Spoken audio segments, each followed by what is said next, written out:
when we was trying to get it done, I went directly to you. I said, I know Isaac's son, man, and you did all of the right things that you were supposed to do to protect your father's legacy, and at the same time to make sure that his music and his connection to me can live on after I'm gone, just like his legacy is living on after he's gone.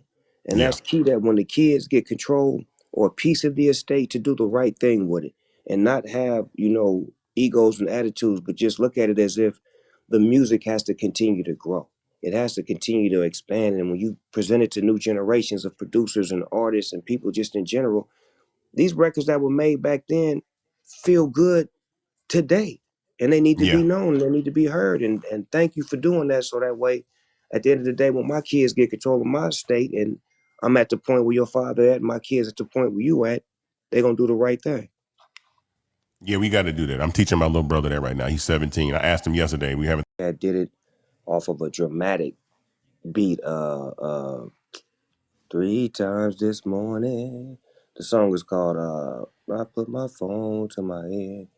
I fell for you. Oh, girl. I think that I have fell for you. We did it off of that beat. So we Yeah. bring it to the studio. Dr. Dre hear it. He like, that's cool, but let me fuck with this Isaac Hayes. It'll sound better on this Isaac Hayes. And that shit said do do do do do do do do boom. Do do do do do. We was like, oh, this the shit. So we rap on that one. I rap on that one.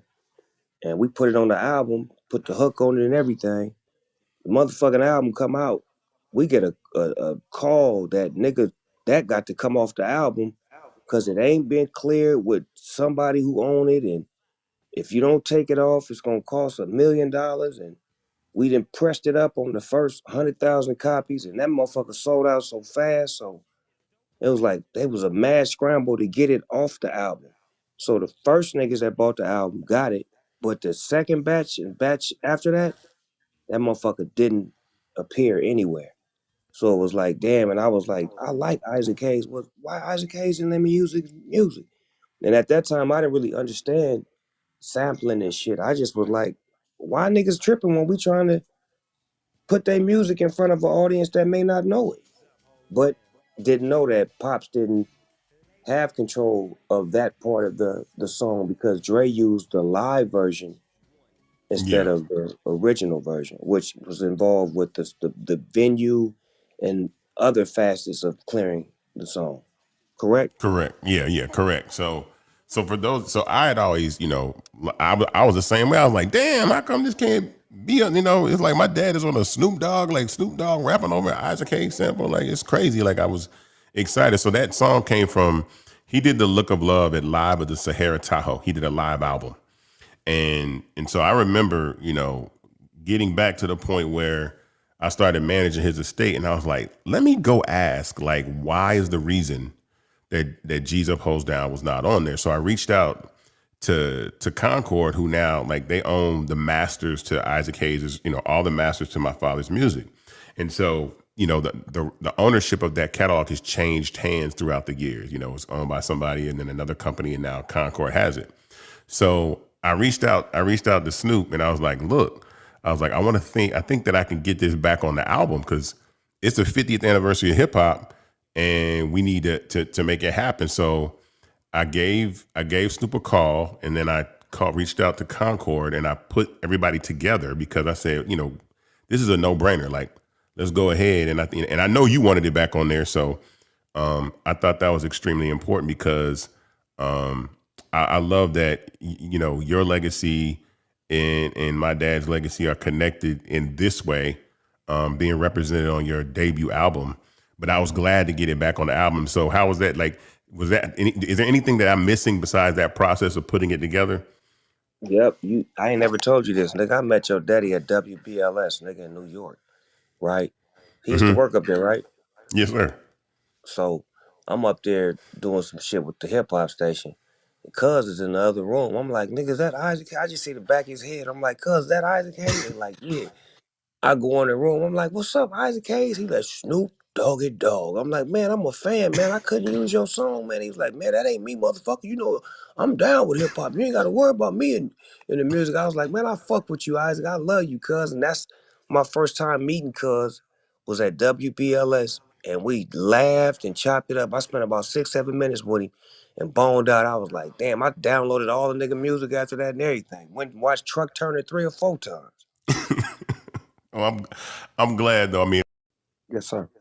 Yo, what's up, man? So I What up, gotta though? ask you, in what ways has your perspective on your music and career changed over the past 3 decades?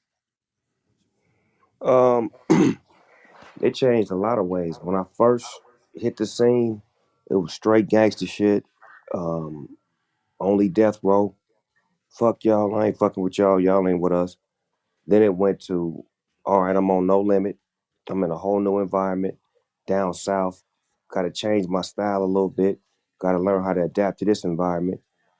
Then it was back to Dr. Dre, back to the West Coast, getting my feet back up under me. Then meeting Pharrell, trying different styles of music and tapping into, songs where there was feminines involved, where he showed me how to make a record like Beautiful that I never had been able to make. Where I really love women. I love being around women, but I never could express that through music. So he was able to show me how to do that.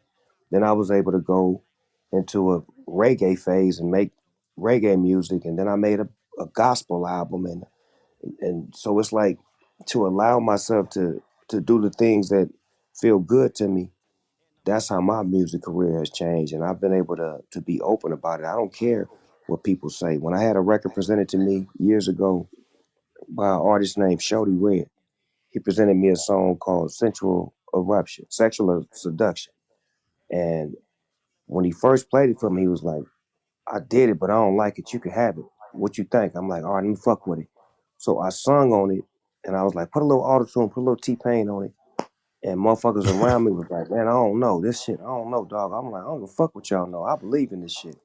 And I took it, had it mixed by Ron Fair, and that motherfucker became one of my biggest fucking singles because I was willing to take a chance with a writer producer who was known for making trap music.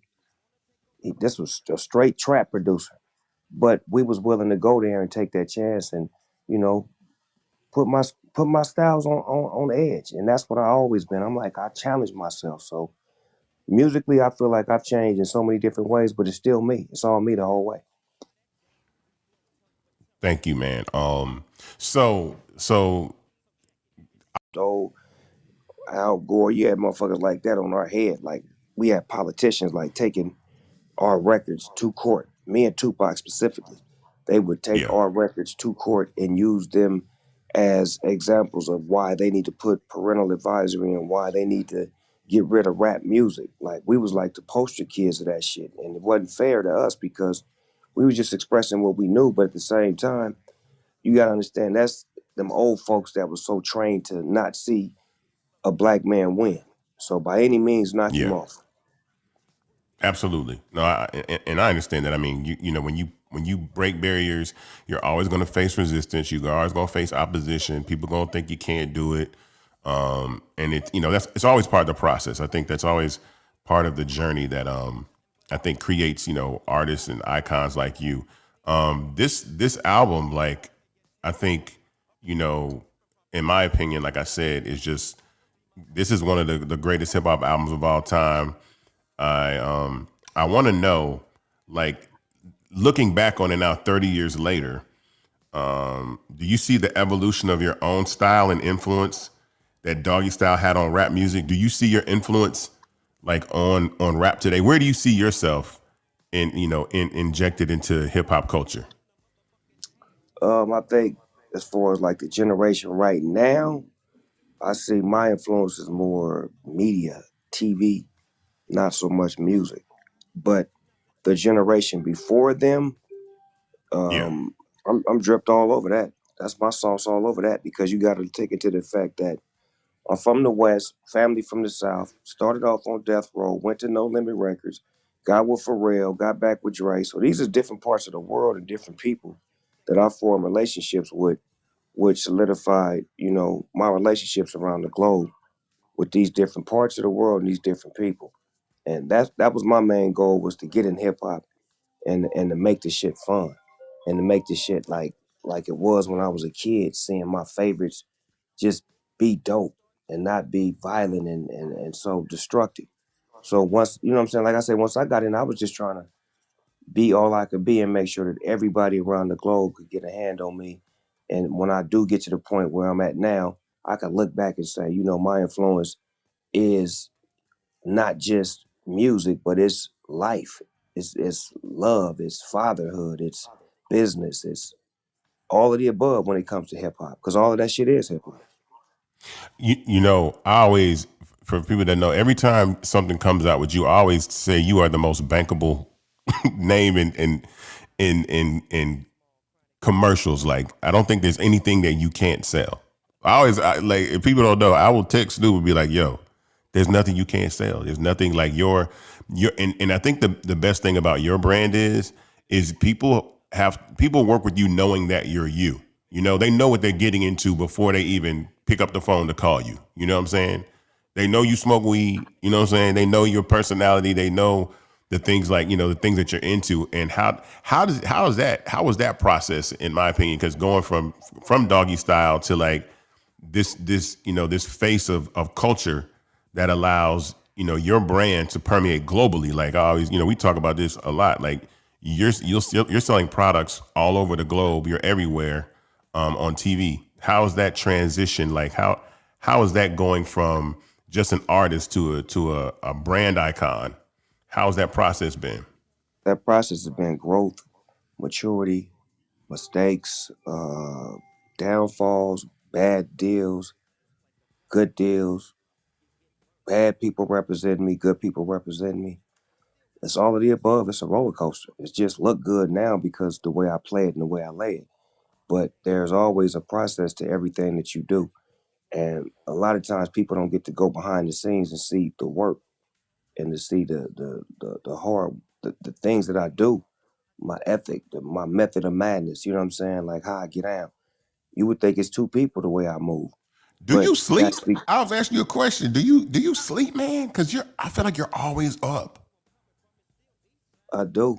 I sleep when y'all up. You know what I'm saying? Cause Snoop, it'd be like 4 or 5 in the morning. I'm like, Snoop's up. Like, it'd be 7 a.m. and like, you're up. But I mean, you definitely get your workout in. But I know you know, I like to watch biographies and hear stories about people that work hard. I don't think, and you can see it. I don't think there's anybody that works harder than you. Like, But you know what? um, I'm gonna tell you some real shit. Once upon a time, fucking James Brown pulled up on me, right? And I mm-hmm, was so happy to meet James Brown. I was like, fuck, James Brown want to really sit down with me. I had a show called Snoop Dogg Radio, and mm-hmm, he pulled up on me, and we sat down for about 3 hours. And when we was talking, the shit was crazy because I had just finished doing the movie Bones with Pam Grier, and this is mm-hmm. the only reason why he wanted to meet with me. It wasn't even about my music, nothing else, right? So we talking and we talking. So now he breaking down to me what my life is going to be like in the next 10 years and how I'm the hardest working man in show business and how I'm going to get this kind of deal. I'm going to be the face of this and I'm going to be lovable. But the key is love. And the key is this is what he told me. And it blew my mind when he said it because it was funny, but I didn't laugh at it. But now I understand it. He said, Snoopy, whatsoever you do, don't you ever cut your hair because your hair is your strength. Oh, I got it though. I understand. I mean, I think it is your brand. You know what I mean? I think he means how you know people for, like, I guess my dad's bald head, James Brown's hair. People are just locked into the image of you, and yeah, we know you as the person that you've always been. So I think that's important, and I think James Brown was. I was talking about James Brown last night, like how he became the promoter of his own shows, and he just changed the business in that way. And I think you've really changed. You've shown, any artist out here, given the right, and I say this, given the right guidance and the right education and the right path, that there is a life beyond hip hop, but that still includes hip hop. But there's a bigger stage out here for what you do, and using hip hop as a way to permeate the message and sell products and show love and be different and change the world and be And you got to be philanthropic and willing. You got to be willing to grow and to change. And that's what James was telling me because that was yeah. 22 years ago, right? And when he Hmm. told me, I didn't get right to it. I didn't do what he said. Kept doing stupid shit, kept being Snoop Dogg, and this is what it is. Then that one day that shit hit me. I was like, fuck, James Brown told me some shit.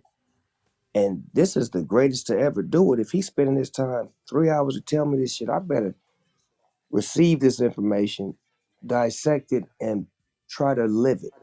And once I start living it and start putting love as the main objective of how I get down with everything, everything got to be love based. If it ain't no love in it, I ain't fucking with it. I don't care how much money you got. I don't care what your brand is, who your peoples are, who know who. If it ain't no love in it, I ain't fucking with it. The wild, creeping and crawling, Yiggy yes, yo, and Snoop Doggy Dogg in the